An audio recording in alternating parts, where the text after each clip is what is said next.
Good evening, folks. Thanks very much for watching. It is Wednesday, the 29th of May, and it's 9 p.m. or 10 p.m., whatever time you're watching this video. And today we're, looking at the autumn of 2013, see how things are shaping up from the autumn, looking at the season more. I'm sorry if it does sound like I've got a bit of a cold and cough, and I'm sorry if you can also hear rain tapping down on the window. So we're looking at the Metaverse model, and we're looking at the CFS tonight and seeing where they're going, sort of an update on season more, see how they're shaping up as we go through towards the autumn period. Now, the Metaverse has not released its charts for September, October, and November, because so we can't see the charts for the whole of autumn, but we can see the early autumn, mid-autumn phase, if you like, through August, September, October. So the first chart looking at today is the Metaverse Mall, and it's Ensemble Mean Anomaly, and it's going for 500 millibar, 500 HPA, which is Jetstream level, and it's very important to determine what goes on whether that sort of level. And the reds mean areas of high pressure, so warm weather, and the greens and the blues indicate low pressure, so cooler and also wetter weather.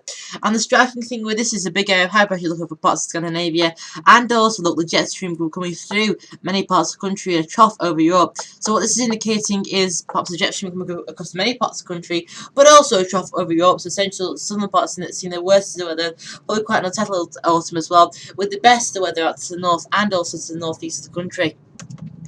Looking at 850 HPA temperature, this is temperature close down towards the surface, so 1,500 meters. And it's a similar idea, this is a similar principle. The blues and the greens indicate low pressure, and the reds and the oranges indicate higher pressure. And the striking thing with this is the low pressure centered all towards the south of the country, through towards France, and also through towards Central Europe. That's indicating cooler conditions in the southeast of the country, and the jet stream coming over many parts of the country. This is probably indicative of a jet stream feeding and low pressure. With you can just see there, ridges trying to squeeze low pressures across the country, so it's always a difficult, probably an unsettled and probably a difficult to forecastable mode as we go through towards the autumn period. Also notice a high pressure out towards Scandinavia, that's blocking, indicating we could see some cooler period, or perhaps even some winter weather across the far north and east of the country. And this is how things shaping up for temperature at the surface, mean temperature. And again, it's going for August, September, and October. And this is this month. You can see that many parts of the country in the cooler conditions out to the south. This is probably indicating a cooler month to the south and a milder month to the north, with high pressure up to the north. The striking thing is, look at all the reds indicating anything up to 2 degrees above normal, 2 to 3 degrees above normal over the poles, probably going off the scale perhaps to some of these deep reds, so indicating a lot of northern blocking going through towards the autumn period, indicating perhaps cooler weather across many northern parts of the country, because obviously when you got the warmer weather over the pole, that means that the NAO is negative and the cold air is allowed to drain off the pole and into mid-latitudes, Europe, the USA, and also into the UK as well. So very interesting thoughts there regarding a cool autumn, but it's very uncertain, so do keep coming back and checking back with the forecast. Thanks very much for doing that. Now that was the Metaverse model. Just to summarise what the Metaverse model was saying, it was going for a slightly cooler than average month in the south, with low pressure often to the south, and also seeing unsettled weather in the west. But the best of the weather out to the north and northeast of the country.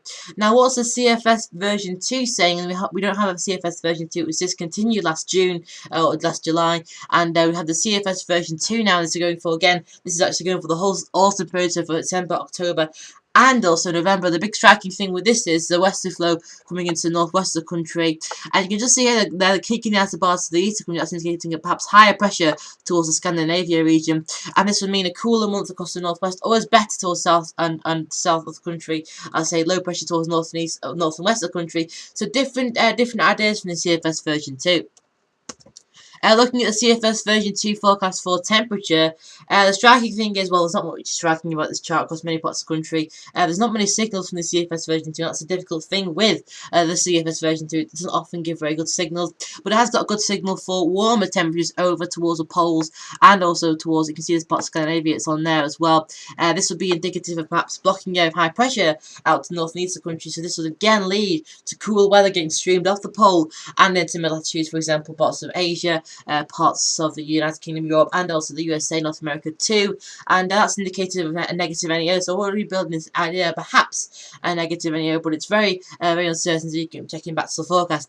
And what I think this probably mean for the UK, the temperature anomalies, perhaps a more westerly flow coming into these western areas, and perhaps the north and east of the country seeing cooler weather with an easterly flow.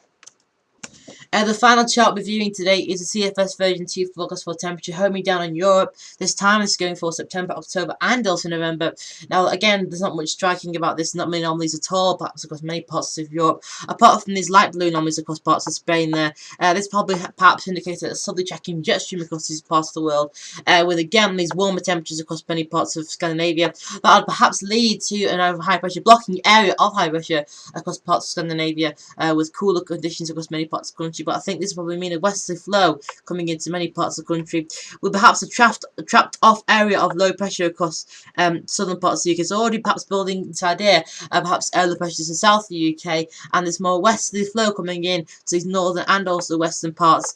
Cooler causes to the northeast because we've got these areas of high pressure blocking one, this some there and also some there, indicating perhaps a high pressure influence to these northern eastern parts of the country. So perhaps an easterly flow, but it's very uncertain. I think what we'll probably find through autumn is that perhaps low pressures south and high pressures north again, possibly, but again it's very uncertain, so do keep coming back to this forecast and checking out there. It could be that we see, and it could be that we probably will see low pressures to the north instead, and pattern will change, the forecast will change as we go through towards the latter months, and of course I'll keep you up to date as we go through towards as we go through June, July and August. The season models as they release themselves every month. So do keep coming back on the UK seasonal forecast page every day, every month or so, and I'll have an update here. So thanks very much for doing that. And tomorrow is the official Summer 13 forecast, so do stay tuned for that one. So thanks very much for watching and see you later.